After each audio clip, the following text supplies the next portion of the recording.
The apartment smelled wrong.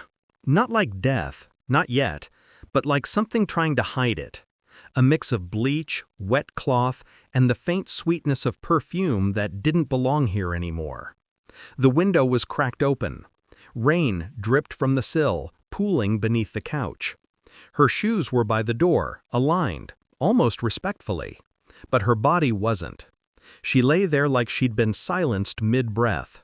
One hand reaching, the other clenched around nothing. The clock on the wall had stopped at 2:17 a.m. So had everything else. The phone rang once, then again. No one moved to answer. Somewhere in the hallway, a neighbor whispered, "You didn't hear this from me." That's how it started. A crime that didn't scream, it whispered. And in this city, whispers last longer than confessions.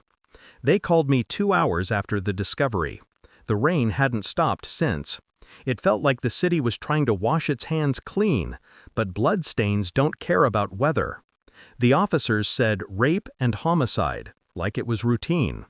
I stood by the window and looked at her. 23, ordinary, maybe too trusting.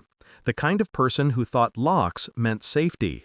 There was no sign of forced entry, no chaos, no struggle, just quiet, organized violation. The killer knew her, or wanted it to look that way. Her phone was unlocked, messages read, then deleted. Only one name repeated in the call log, a man who hadn't answered in 3 days. He said he'd been asleep, but cameras don't dream, and the CCTV showed him standing in the rain watching the building. Logic said coincidence. Instinct said liar. By the 3rd day, silence became evidence. People stopped making eye contact. Neighbors turned polite, too polite. The kind of politeness that hides fear. Her best friend avoided questions, said she'd barely known him. But I'd seen the photo, the one torn in half, his arm around her waist. They weren't strangers. They were unfinished business. I replayed the footage until it felt like memory. He lingered outside, smoking, pacing, waiting for something, or someone, to end. At night, I heard her voice in my head. He knows. It was the last text she ever sent. And the more I read it, the more it sounded like a warning meant for me. This case wasn't random. It was planned, intimate. And somewhere in the details, someone was still watching, waiting to see if I'd find what they buried. The truth didn't come in a confession. It came in static. A corrupted recording from her laptop. At first, just noise. Then words. His voice. Calm. Contained. He told her not to scream. Said it would be over fast. But it wasn't. The audio ended with the sound of rain and a single phrase. "You made me do this."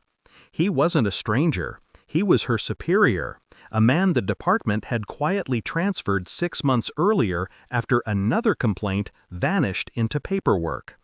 I listened to that recording 6 times before I moved. Each time, the distance between justice and proof grew smaller. Each time, the sound of his voice stripped away the illusion of procedure. It wasn't about revenge. It was about power. And power, when cornered, doesn't beg, it rots. I didn't confront him. I didn't need to. I let his own voice do it. The file reached the press before sunrise. By noon, his name was everywhere. By dusk, he'd resigned. By midnight, he'd disappeared. I watched the broadcast replay in silence. The city finally had its monster, neatly packaged for outrage.